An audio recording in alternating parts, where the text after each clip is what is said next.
မြန်မာနိုင်ငံမှာတဲ့ပြည်သူလူထုကရွေးချယ်တင်မြှောက်ထားတဲ့လွတ်တော်နဲ့အစိုးရရှိနေပြီဆိုပြီးတော့23နှစ်မြောက်အာဆီယံတပ်မတော်များကာကွယ်ဦးစီးချုပ်အစည်းအဝေးမှာဗီဒီယိုကွန်ဖရင့်နဲ့အစည်းအဝေးလုပ်တော့မြင်းဝိုင်ခန့်ထားတဲ့တပ်ချုပ်ရဲဝင်းဦးကပြောကြတယ်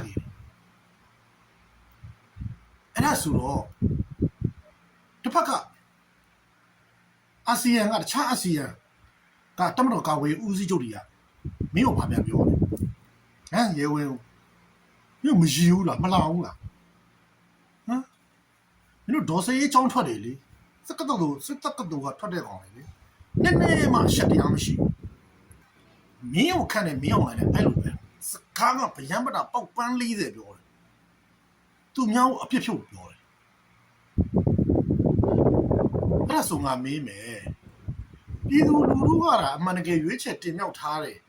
မင်းတို့အစိုးရဆိုရင်ဘာလို့အာဆီယံကမင်းတို့အစိုးရကိုအတိမမပြုတာလဲဟမ်အာဆီယံရဲ့ထိပ်သီးအစည်းအဝေးကိုမင်းတို့တမန်တော်ယူအီမင်းအွန်လိုင်းဘာလို့တက်ခွင့်မရှိတာလဲဘာလို့ပိတ်ပင်ထားတာလဲအဖေကရှင်းနေပြီလေအဲ့တော့မင်းသွားပြီးတော့စကားစကက်ကြီးတွေသွားပြီးတော့ပြောတယ်ဟိုကရီမာမင်းဟမ်အခုမင်းတို့မင်းပြောတယ်လွတ်တော်တဲ့အစိုးရရှိနေပြီတဲ့အဲ့ဒီလွတ်တယ်နဲ့အစိုးရကိုချက်ကဘယ်လန်းရှိလားတိကျလွတ်လောက်ခွင့်ရှိလားဟမ်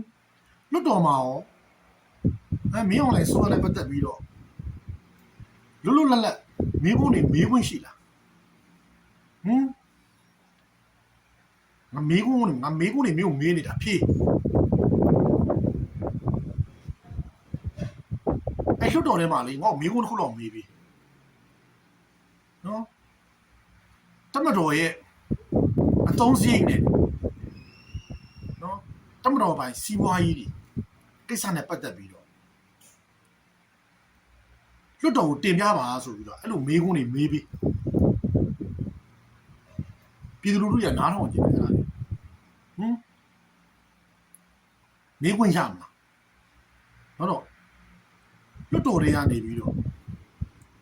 နော်တမတော်သားလွတ်တော်ကိုယ်စားလှယ်တွေရောနော်